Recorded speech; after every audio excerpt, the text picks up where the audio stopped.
स्वामी जी, क्या है rheumatic arthritis वालों को फाइब्रोमाइल्जिया होने के चांसेस ज्यादा रहते हैं? तो फिर उससे पहले, फाइब्रोमाइल्जिया से पहले तो फिर रोमेटिक आर्थराइटिस के जो मरीज हैं उनको ही संभाल लिया जाए।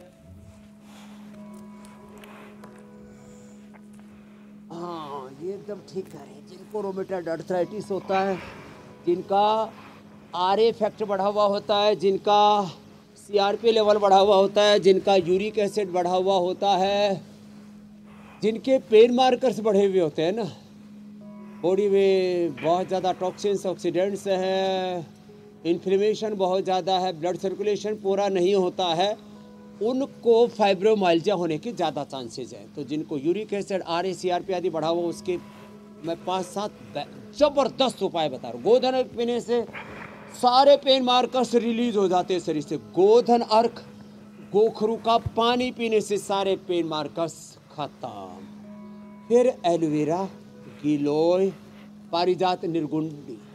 पारिजात को हरश्रृंगार भी बोलते हैं, निर्गुंडी को निर्गुंडी, कई महला अलग अलग नाम बोलते हैं। फिर सहजना, मोरिंगा। 5 चीज़ों में से जो भी 2-3 चीज़ मिल जाए उनको कूट करके रस मिला के पी लो। लहसुन कर तो पहले मैं बता ही चुका हूँ।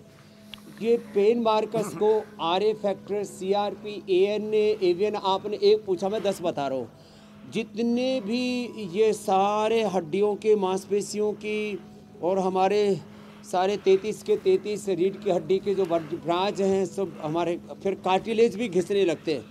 अब कार्टिलेज ना घिसे, इसके लिए एक तो दालें, वो भी मूंग की दाल और बाकी भी दालें, छिलके वाली मिक्स दाल सबसे अच्छी होती है।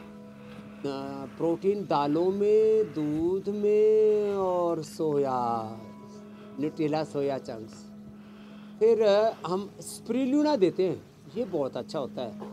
तो इससे ना, और विटामिन डी के लिए न्यूट्रेला विटामिन डी लाइकिन से, विटामिन B12 कोर्नहल से, नहीं तो फिर synthetic vitamin D, B12 calcium iron. Vitamin C भी जो ज़्यादा खाते हैं, याद रखो, विटामिन सी खाते जवान रहेंगे, बूढ़े नहीं होंगे। विटामिन सी में सिंथेटिक होता है जो बाज़ार में मिलता है, और उससे आर्थराइटिस बढ़ जाता है। विटामिन सी ज़्यादा खाने से शरीर के अंदर यूरिक एसिड बढ़ जाता है, तो इसको मत खाना। धूप में बैठना, सूरज भगवान की, बोले सूर्य देव भगवान की। सूर्य भगवान को अर्घ्य भी अर्पित करते हैं हम। अभी सुबह सुबह सूर्य भगवान को अर्घ्य भी अर्पित करके आए, उससे अपनी नेत्र ज्योति अच्छी रहती है। और हमने ऐसी जगह चुन रखी है, नीचे तुलसी जी है, तो जब सूर्य भगवान को अर्घ्य देते हैं तो नीचे तुलसी जी को भी मिल जाता है।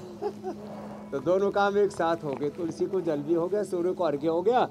और सूर्य भगवान की धूप में ऐसे बैठना जैसे हम बैठे हुए, बैठ करके, जिनके गोडे ठीक ठाक हैं वो ऐसे बैठ करके कर लो, मंडू का आसन कर लो। तो ये आर्थराइटिस के लिए बहुत ज़बरदस्त चीज़ें रेडीमेड है। पिडानिल गोल्ड, ऑर्थोग्रिट और योगराज, महायोगराज, गूगल, बृहत्वाज, चिंतामणि। ओहो, जो एकदम, एक बहन आई मेरे पास, बोले जी ऐसा शरीर जाम हो जाता, एक कदम नहीं चल सकती, हाथ की अंगुली भी नहीं हिला सकती।